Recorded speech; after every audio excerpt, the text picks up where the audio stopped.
morning, everybody, and thank you, Zia, Michael, and Michael. It is really exciting to be here, and it did feel very special when we heard that this event was coming here to Pasadena, and so I want to thank everybody here for giving Chin space last night to be able to tell his story. We're fellow fathers at the school that burned down, so it's really, I think, a really momentum moment to have people coming here to Pasadena to partake in the rebuild. But yes, I'm Jordan from Tomorrow. We're a digital retail advisory firm. We work with the world's leading retailers on how to grow their digital sales and profitability. And I grew up at Walmart. I actually spent 15 years there, and most of that was in China, leading Walmart and Sam's Club's digital efforts in the China market while overseeing Walmart's global omni-channel vision, where we set the strategy for how to be great at omni across 29 countries. And what I'm excited to talk about this morning, firstly, is to thank Tim. That was amazing, so well done, showing what's possible today in retail. And I want to talk about what we see as a very special moment in retail, where we're seeing the merging of commerce, content, and media in a way that we think unlocks a new renaissance of innovation in the physical space. Because while digital has gotten a lot of the focus over the last 5 years, we think the next 5 years is how you take digital and content and media and bring it into the physical environment in a way that unlocks new creativity and new profitability. Let's start with what we think is probably the most transformative change in retail over the last 5 years that hasn't gotten a lot of time this morning, other than Tim's mention of the Dick's Media Network, and that is retailers becoming media businesses. Retailers for a century have charged to gain access to their stores, slotting fees, POP. This has been a standard in the industry. However, over the last 5 years, retailers have learned to be actual media companies, to leverage their first-party purchase data, to leverage their reach and ability to influence consumers to become the most competitive alternatives to Meta, Google, and incumbent media. What you're seeing on the slide here is very credible data from eMarketer showing that by 2028, the retail industry will actually surpass traditional media, that's TV, print, and radio, as the second largest channel of ad spend among brands worldwide. This is a huge business. Even today, it's a $61 billion industry in the US alone. Walmart's $4 billion media business in the US now represents 19% of the company's profit before tax. Kroger, some of you will have seen over the last 2 quarters, 42% of their profit before tax came from their alternative incomes business, which is media. So Kroger will actually be the first retailer that'll be more media company than retailer within 2 quarters. More than half of their profit will probably come from their media business. And it's not just broadline, call it CPG-oriented brands. Harrods in the UK is now doing about $30 million a year in media revenue by providing experiential sponsorships like this one for LV in-store and their digital channels. Sephora has leaned in very aggressively in this space and is now doing about $65 million a year in advertising revenue, helping brands reach consumers in the app as well as in store. Nordstrom's is even more aggressive, now at $100 million in annual revenue from brands that want to reach the Nordstrom customer in their experience, as well as what's called off-site, leveraging that Nordstrom data. And it has been a dramatic journey for retailers to understand how to be media companies. This did not come natural. As retailers, I was a buyer at Walmart, many buyers in the room. The idea of having a brand be able to influence the customer journey was counter to the way retailers felt. We felt like we were the ones that knew best what our customer wanted, and so we controlled the user journey end to end. But as marketplace and monetization have become as native to retailers as great store design, retailers have understood the idea of being able to balance what's good for the customer and also what's good for another user, in this case, an advertiser. And so being a great media company is now something that's almost essential as a big competitive retailer. And so that is shift number one that we think is a very important contributor to what's coming. But shift number two is as retailers have understood that our consumers are more reliant on content to shape what they know, how they think, how they curate than ever before. And content is actually becoming a critical path to reach the consumer, path to differentiate. And so we're seeing retailers lean in on content generation and creating content so that they can reach consumers in digital channels, but increasingly also in physical channels. And this is one of the most exciting mindset shifts that we're seeing is over the last 5 years, it's been more about how to make the screen more like a storefront, the mobile app feel like it would shopping in store. And over the next 5 years, we think it's going to be more about making the store feel like a screen and to bring the experience that our consumers are so accustomed to into the physical environment. Because we all know our consumer is used to a feed now more than they are driving down the street to visit a store. And so how we take that experience where every 20 to 40 seconds a consumer's getting some type of inspiration, information, some stimulation, and bringing that into the store experience is something we see leading retailers now starting to rethink. And particularly as brands and advertisers want to play a bigger role in that store experience, this is really where the marriage starts to happen. And so as we look at beauty retailers, we see increasingly their ability to draw on their influencer community to create content that lives side by side with merchandise in the physical environment and is able to give that customer content and inspiration as they're shopping in store. This is a really new muscle, but one that we see really exciting, and the beauty industry really does seem to be taking lead. This is the Sephora flagship in the Mall of Dubai, where 40% of non-fixture space in the store is covered by LED. 40% of the store is telling and selling a story through digital content. And yes, much of that content is sort of in-house promotional messaging, but increasingly it's Sephora leveraging its community of influencers to be able to bring stories into the store. This is an example from Kroger.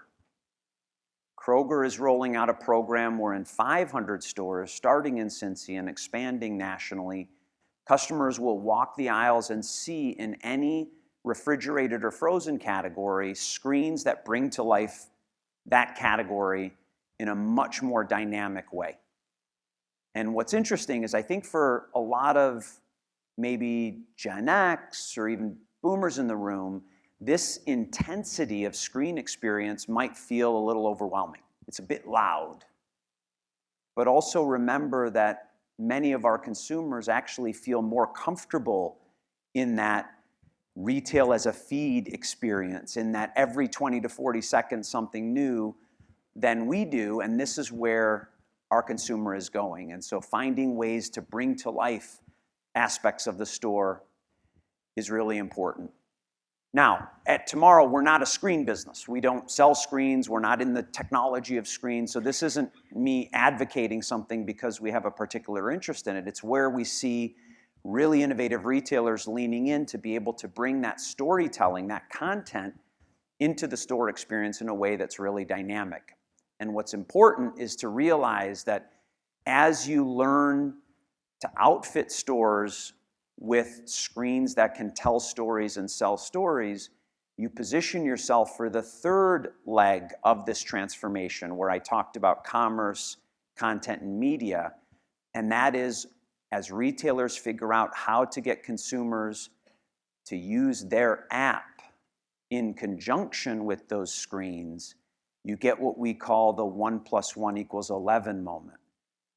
Because unlocking that screen experience with the app where you know who that customer is and you know why they're there creates this magical situation. And this is a Target store where consumers are able to be known, they are signed in as they get into the store experience, and they can actually use their profile with you as a retailer to unlock additional content, additional information in that experience.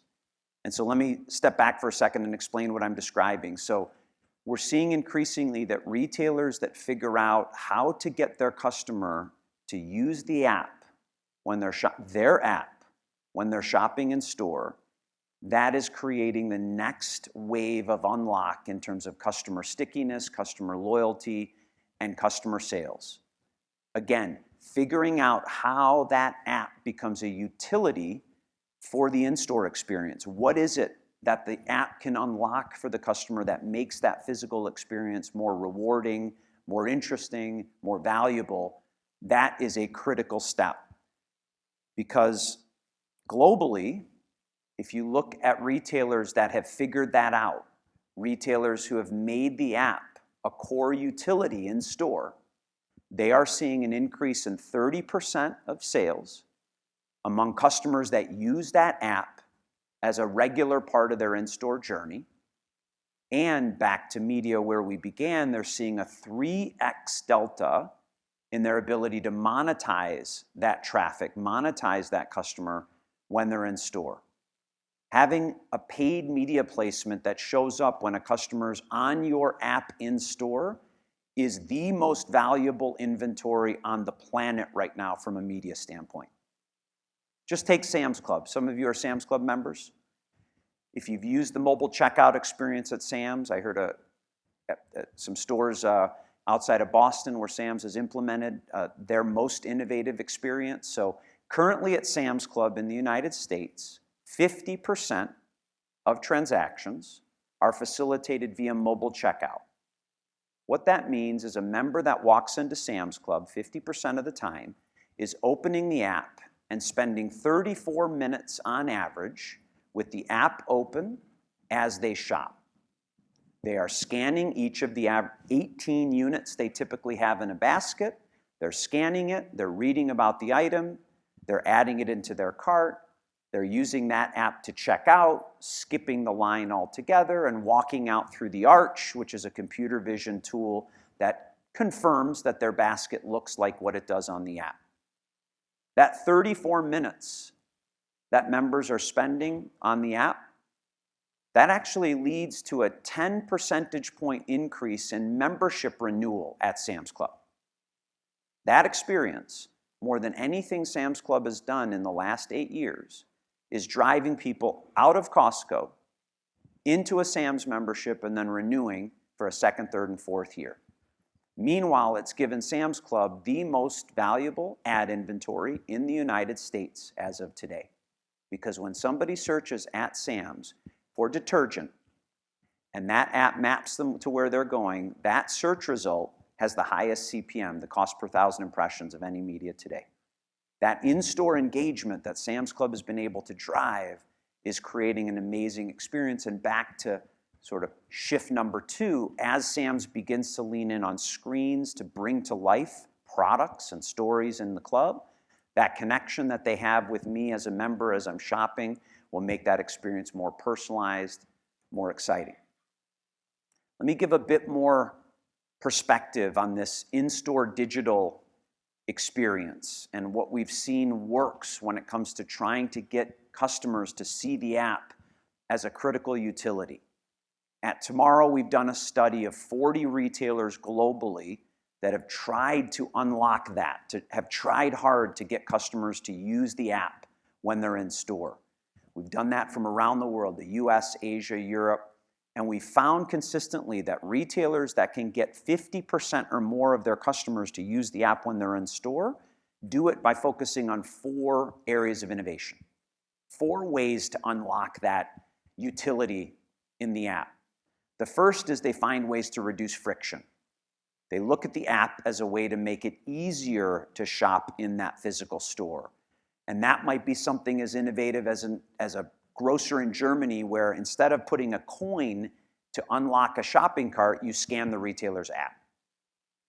The app unlocks the shopping cart, all the way through to mobile checkout. I just talked about skip the line by using the app. If you've been in a Zara store over the weekend recently, you use their app to reserve a fitting room.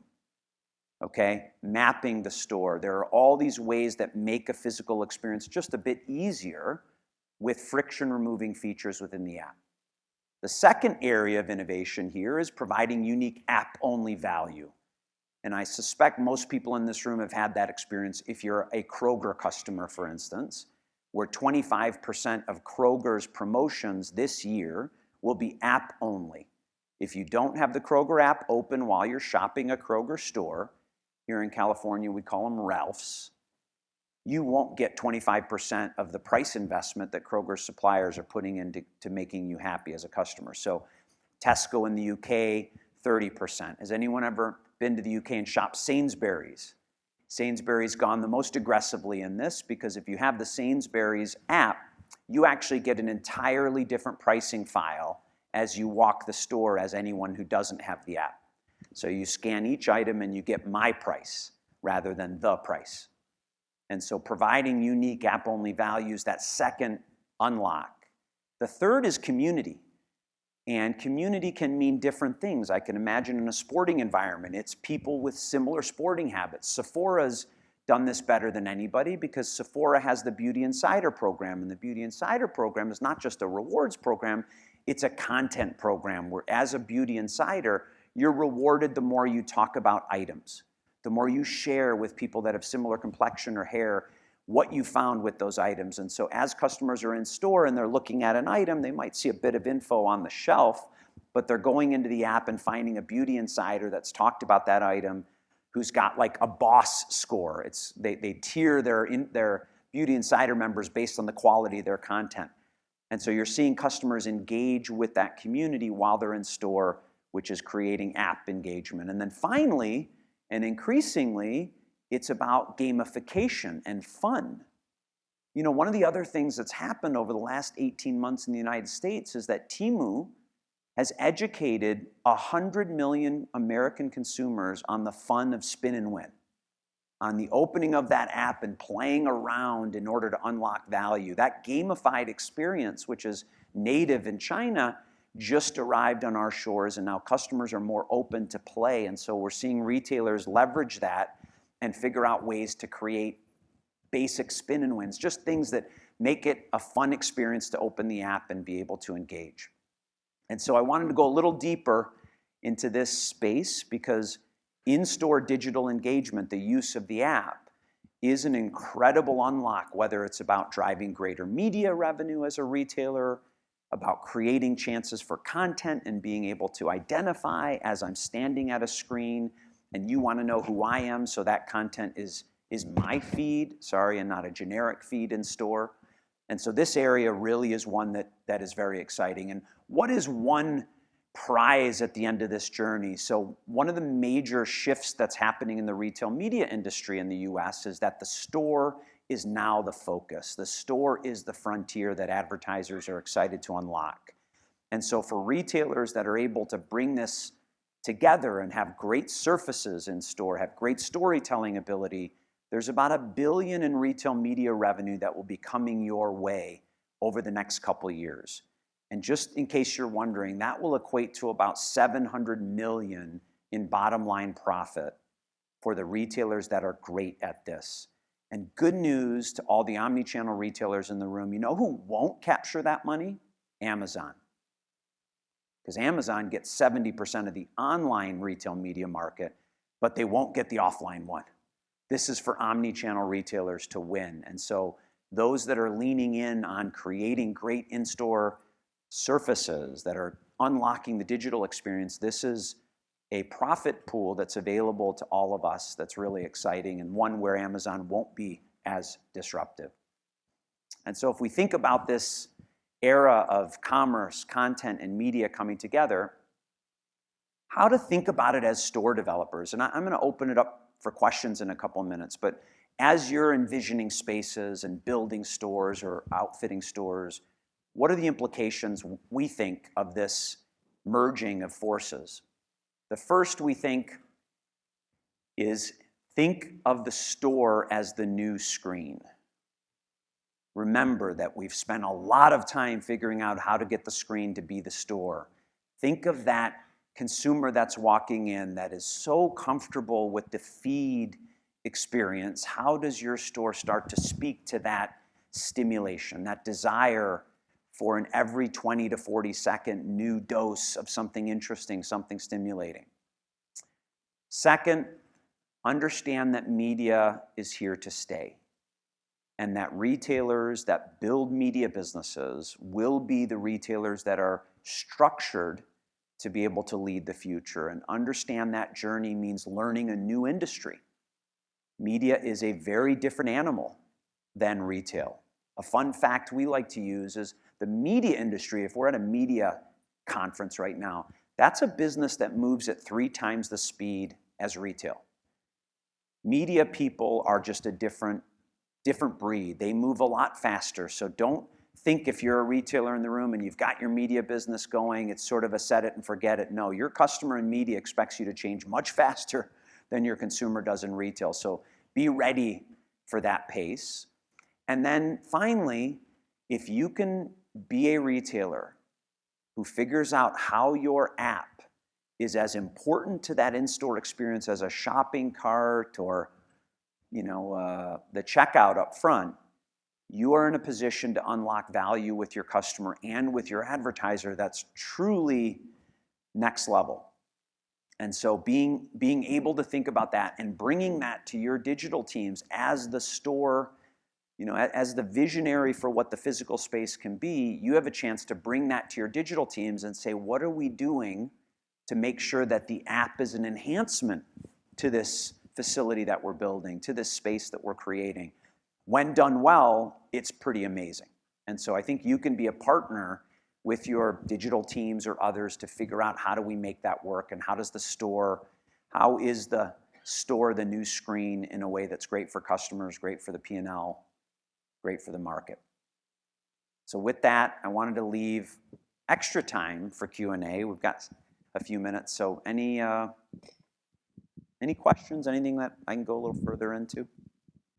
Who do you think is doing it really well from a retroactive standpoint? I think the hardest part with all of the media pieces is just putting them in, and you usually need remodels, relocations, or something like that in order to install the entire ecosystem. Who do you think is doing it really well in a retroactive kind of point of view? Great question. Yeah, I think the retailers that are embracing this retrofit of the store are doing it in an agile way, in that they're starting with a small number of screens.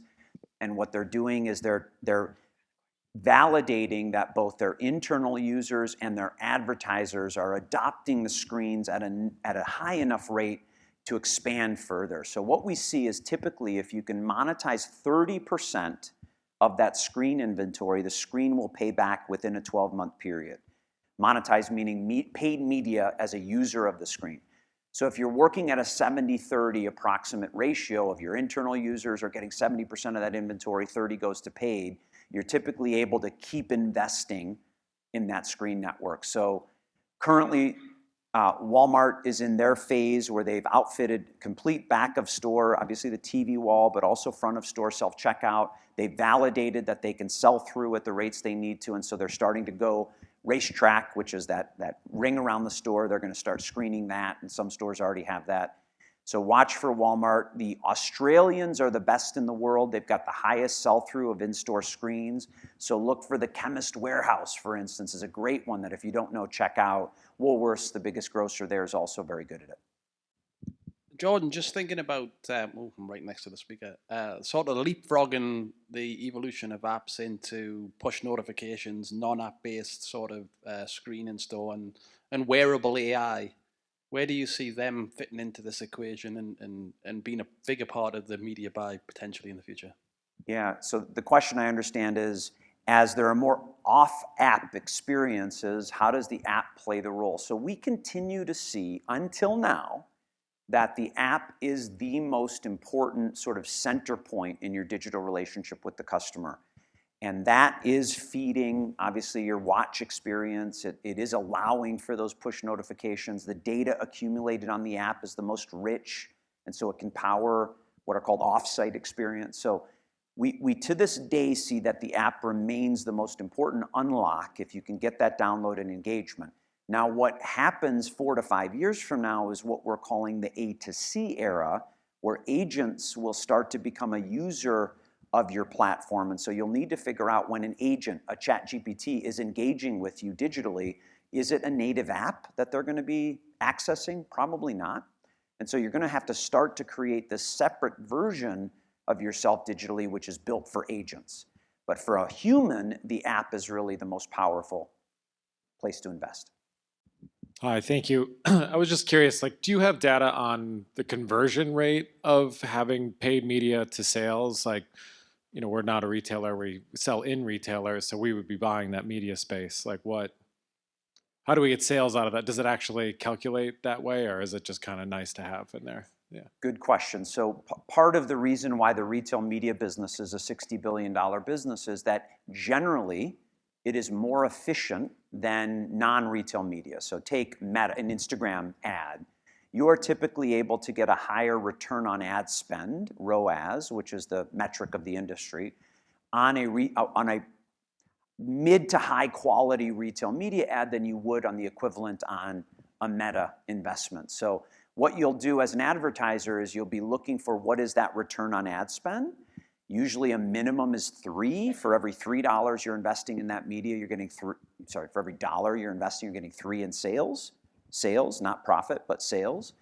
And so if you're at a 3 to 8, that's generally considered standard, depending on the category, it can change.